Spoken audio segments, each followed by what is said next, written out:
Let me start with the one, the only, generally true rule about how to handle bullies.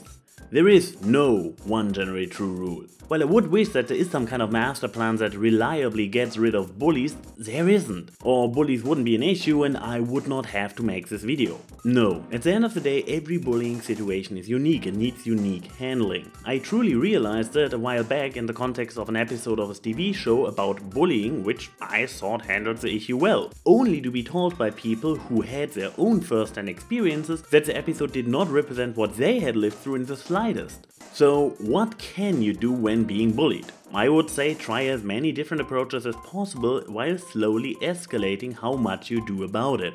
Step 1. Avoid them if possible. You might have the feeling that this seems a bit cowardly. However, ask yourself, what do you gain by dealing with a bunch of pathetic losers who need to pick on others to feel better about themselves? Is it worth the trouble of standing your ground? Is there even a realistic chance for you to come out of this without feeling miserable? Don't get me wrong, I am not talking about becoming a doormat. I am talking about picking your fights wisely. God knows I don't avoid every confrontation. This very video is probably going to trigger some wannabe bad guys to come after me. So, what to do when avoiding is not an option? Step 2. Try to ignore them. Yeah, I know. What kind of BS advice is this? Somebody's mean to you, but you have to be the bigger person, just turn away and let them be? What is this, an after-school special? No, but here's the thing. The vast majority of bullies are bullies because they are bored, need to compensate for some insufficiencies in their own lives, like unloving parents, or they are so insecure that they need to prove to themselves that others are weaker. Giving them a reaction satisfies many of those original needs and they most likely will continue. Remind you of something? Yes, bullies are the real-life cousins of internet trolls. And as for trolls, the no feeding rule applies as well. However, it is not as easy to successfully ignore a bully in real life as it is to ignore a troll, what is already difficult enough at times. Just rolling your eyes, taking a deep breath or doing any other little thing in order to relax yourself might already be enough to tell the bully that they get to you and encourage them to continue. In addition, bullies are usually more desperate and aggressive than the average troll. After all, they don't do their actions from behind the safe protection of internet anonymity. Often enough, their identity is completely known and they are still willing to cause trouble. So yeah, while I dare to say absolute ignorance would be a possible solution for nearly all bully problems, it is often simply not possible in real life. It should be your first choice anyways, because if you prove to be no fun to bully, at least some of them will move on and leave you alone. Step 3. Talk to them one-on-one. Yeah, another one of those typical parental advices. When somebody is mean to you, just talk to them and tell them you don't like this. But keep in mind, at the end of the day, every single bully is just a stupid little human with their own stupid little reasons, just like you and me. Admitted, this step is a hit and miss approach. I have been guilty of occasional bullying myself in my school days, and one of my victims actually got me to back off when he did talk to me in a private conversation and made me feel bad about myself. However, it doesn't always work like this. I had my own bully for a few years and we sat down one day and had a calm, civilized tete-a-tete which solved our issues. Or so I believed. Only for him to start over the next day. When I asked him about our previous conversation, he just shrugged it off. So here's the thing. Often enough, bullies won't be willing to actually listen to you when alone. Some might still dig you around even when there's no audience, and if you are unlucky, they might even try to use this meeting against you. To prevent the latter, don't get all emotional and act in a way that they could make fun of afterwards. Try to be straight to the point. Why are you doing this? Fun, you say? What exactly is fun about this and that? Think it would be fun if it happened to you. This approach has the best chances of success if you yourself are calm and collected about it and if your bully has at least some integrity. But what if neither ignoring nor talking worked?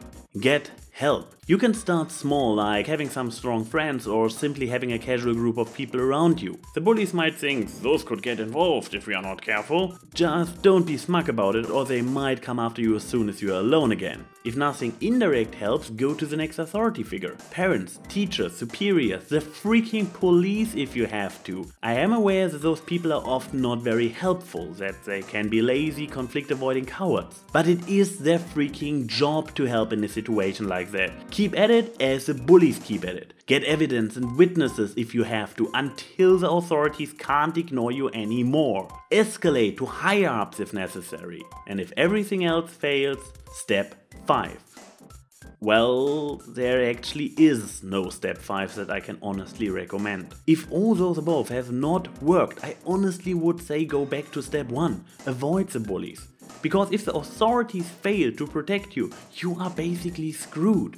At this point you might ask, what about taking matters in your own hands? What about literally fighting back? I won't deny that this can work. I myself had a fellow apprentice back in the day who annoyed me to no end. One morning when he greeted me in his usual provoking manner, I feinted a back fist over my shoulder into his face, stopping a centimeter from his nose. Never got annoyed by him again. Then again, I never actually got physical and he was more of a nuisance than a real bully. I also have first-hand experience where violence did not help at all. I had a bully pinned down in the jujutsu hold and squealing in pain, while a second one kept calling me stuff from the sidelines. So I switched targets and pinned the second one down, only for the first one to recover and instantly pick up the harassment. I was close to overdoing the hold and breaking an arm, and it did not shut them up. But let's imagine that I did break one of their arms. I would have had 2 bullies less, but I would have gained a criminal record and a reputation as a violent person. Guess what worked instead?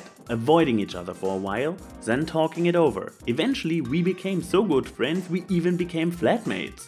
I have, however, witnessed similar situations with less positive outcomes. Classmates who started attacking their tormentors regularly, but all they achieved was making themselves bigger targets, because now they attracted the kind of bully who wants to see you explode and are willing to sacrifice each other for this goal. Not to mention that once those cowards had a bloody nose to show for, they turned around and told on the guy to the authorities. Another example that my dad experienced. There was a literal crazy lady in his neighborhood who had it out for him and verbally harassed him constantly. She even tried to get my parents' dog to attack her so she could report him to the police. It kept escalating until one day my dad met her in the forest and she tried to hit him with her dog's leash. He was prepared so and had pepper spray with him to fend her off. A week later, she had a restraining order against him, even though she was the one who had attempted to hit him, a pacifist senior citizen. Luckily for my dad, this woman was, as I mentioned, crazy, so my dad was able to get the restraining order removed after just a couple of weeks. But few people rarely, if ever, get out of a situation like this so easily.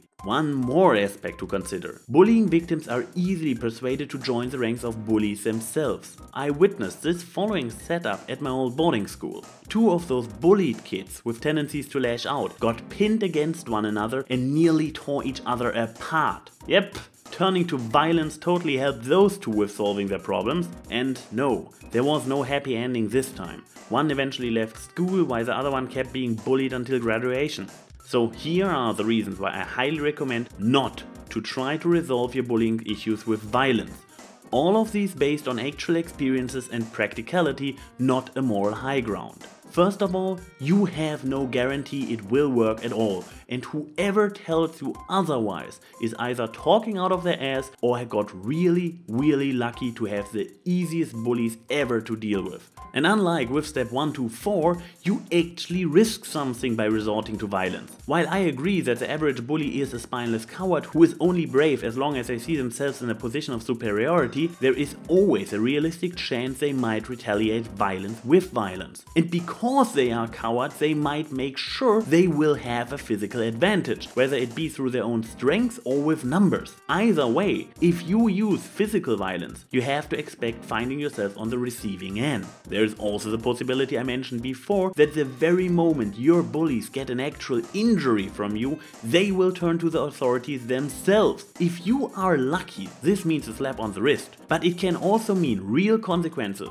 getting expelled, fired, a restraining order, a criminal record, or repayments. If it is your word versus their physical injuries, odds are against you. The older you and your opponents are, the more severe the consequences of violence. The only place where punching the bully to scare them away is mostly risk-free is kindergarten or maybe elementary school. So if somebody ever gives you the sincere advice to use violence as an appropriate method to deal with bullies, ask them if they prefer the seesaw or the swing during recess. Now, I also heard the argument that the existence of professionals who kill killers, like the police and military, proves the concept of violence as a last resort. Well, there are quite a bunch of reasons why this argument is not only weak, but is actually counterproductive to the point those violence promoters try to make. For starters, they are professionals. They are individuals who were selected and trained to operate within strict rules and whose actions are backed by institutions who represent the population as a whole, not some individuals who perform self-serving vigilante justice. Now, before you type down all the cases of soldiers and members of the police abusing their power, remember,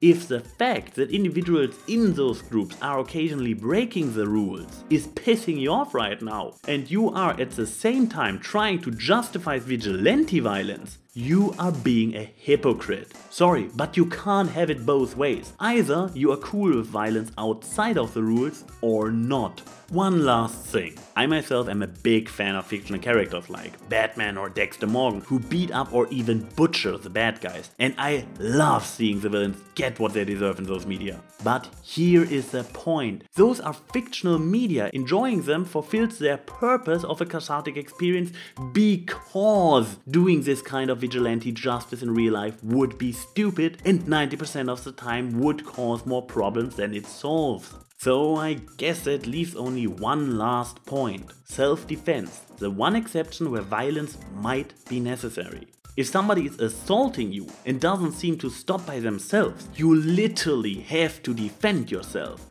However, at this point we have already left the topic of bullying long behind, bordering more upon abuse. To which the point still stands, violence is not a smart answer to bullying.